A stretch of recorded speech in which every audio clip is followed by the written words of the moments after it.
अस्सलाम वालेकुम दोस्तों, क्या हाल है जी? ठीक ठाक। मैं हूं आपका दोस्त, आपका भाई उस्ताद बूटा फ़ारूक, जद्दा सऊदी अरब से। जी जनाब, हम आज उस्ताद लाला इरफान साहब की छत पे शौक करने आए हैं और अपने कुछ नायाब कबूतरों का शौक करवा रहे हैं। अंसर भाई, अबू बकर भाई, अंसर भाई। वो थोड़ा नॉर्मल वेट का कबूतर है, इसलिए थोड़ी जी वेट वाली मंदी लाई नहीं वो जरा थोड़ा जिहा ना बस ਉਹਦੀ ਗਰੋਥ ਹੋ ਜਾ ਜਿਸ ਤਰ੍ਹਾਂ ਉਹ ਜਿਹਾ ਕਰਕੇ ਆਇਆ ਉਹ ਭੁੱਖਾ ਨੂੰ ਵੱਜਿਆ ਮਰਿਆ ਮੁਰਿਆ ਦਾ ਥੋੜਾ ਜਿਹਾ ਕਿਉਂ ਬੜਾ ਮਜ਼ਾ लाला इरफान साहब बैठे हैं जी। इमरान साहब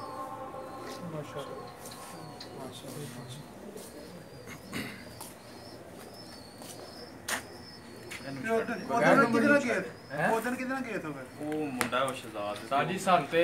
ਇਹ ਨਾ ਇਹਦੇ ਨਾਲ ਲਾ ਜਾਓ ਸਾਡੇ ਹਿਸਾਬ ਨਾਲ ਤੇ ਇਹ ਬੜਾ ਉਸ ਤੋਂ ਵੀ ਬਿਹਤਰ ਬਣ ਜਾਏਗਾ ਇਹਦੇ ਉਹਦੇ ਨਾਲ ਜਿਹੜਾ ਨਾ ਹੋਰ ਮਜ਼ਾ ਦੇਗੀ ਬੜੇ ਮਜ਼ੇਦਾਰ ਬਣਨੇ ਸਹੀ ਗਰਮੀ ਚ ਨੱਚਣ ਨੱਚਣ ਕੇ ਉੱਡਣ ਵਾਲੇ ਬਣਨੇ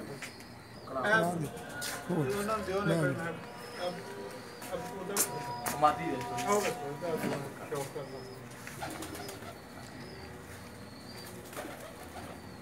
ਇਸ ਤਰ੍ਹਾਂ ਦੇ ਪਹਿਲੇ ਕਬੂਤਰ ਜਿਹੜੇ ਇਹਨਾਂ ਨੇ ਪਾਣਾ ਉੱਤੇ ਸੁੱਟੇ ਸੀ ਨਾ ਪਹਿਲੇ ਇੱਕ ਵਾਰ ਵੇਖ ਕੇ ਹਾਂ ਪਹਿਲੀ ਜਿਹੜੀ ਵੀਡੀਓ ਇਹ ਪਰਸੋਂ ਮੁਲਾਕਾਤ ਹੋਈ ਸੀ ਸਾਰੀ ਮੇਰੇ ਮੁਲਾਕਾਤ ਹੋਈ ਨਹੀਂ ਕਿਸੇ ਦੇ ਵੀ ਹੋਇਆ ਨਾ ਉਹਨਾਂ ਦਾ ਰਾਬਤਾ ਮੈਂ ਤੁਹਾਨੂੰ ਦੱਸਾਂ ਸਹੀ ਠੀਕ ਕੋਈ ਮੁਸ਼ਕਿਲ ਨਹੀਂ ਕੋਈ ਮਿਹਰਬਾਨੀ ਕਰਕੇ ਕੋਈ ਵੀ ਪ੍ਰੋਗਰਾਮ ਹੋਏਗਾ ਨਾ ਤੇ ਜੁਮੇ ਦੀ ਕੋਸ਼ਿਸ਼ ਕਰਿਓ ਹੈ ਜੁਮੇ ਦੀ ਕੋਸ਼ਿਸ਼ ਕਰਿਓ ਮੈਂ ਕੋਈ ਵੀ ਪ੍ਰੋਗਰਾਮ ਹੈ ਨਾ ਕੋਈ ਜੁਮੇ ਨੂੰ ਸਾਨੂੰ ਛੁੱਟੀ ਹੁੰਦੀ ਹੈ ਨਾ ਤੇ ਜੁਮੇ ਦਾ ਪੂਰਾ ਦਿਨ ਫ੍ਰੀ ਹੁੰਦੇ ਆ ਜੁਮੇ ਦੀ ਰਾਤ ਨਹੀਂ ਵਾ ਇੱਥੇ ਦੋ ਜੌਂਸਲੇ ਜੇ ਬੱਚੇ ਇਧਰੋਂ ਕੱਢ ਕੇ ਛੱਡੇ ਸਨ ਵੱਡੇ ਕਬੂਤਰ ਦੇ ਜਿਹੜਾ ਕਬੂਤਰ ਇੱਧਰ ਛੁੱਟੇ ਪਤਾ ਉਹਨਾਂ ਦਾ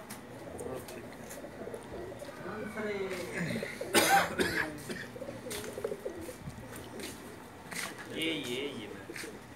ਦੂਜਾ ਵੀ ਨਾਲ ਹੀ ਨਹੀਂ ਬੈਠਾ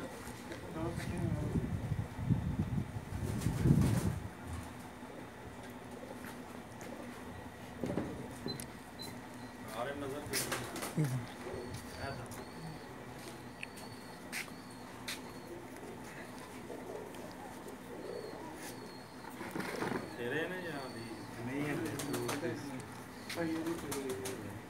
ਜੋ ਤੇਰੇ ਦਾਦੇ ਨੇ ਤੇ ਮੈਟਲ ਜੋ ਜਿਹੜਾ ਨਾ ਉਧਰ ਹੀ ਗਿਆ ਇਹ ਤੇ ਕਿਤੇ ਕਿਤੇ ਹੋ ਗਿਆ ਆ ਕਿਉਂਕਿ ਇਹ ਬਿਲਕੁਲ ਜਿਹੜਾ ਨਾ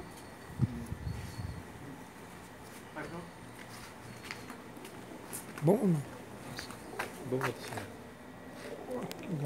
ਨਾ ਪਿਓ ओके दोस्तों, इसके साथ ही इजाज़त चाहता हूँ। अल्लाह हाफ़िज़।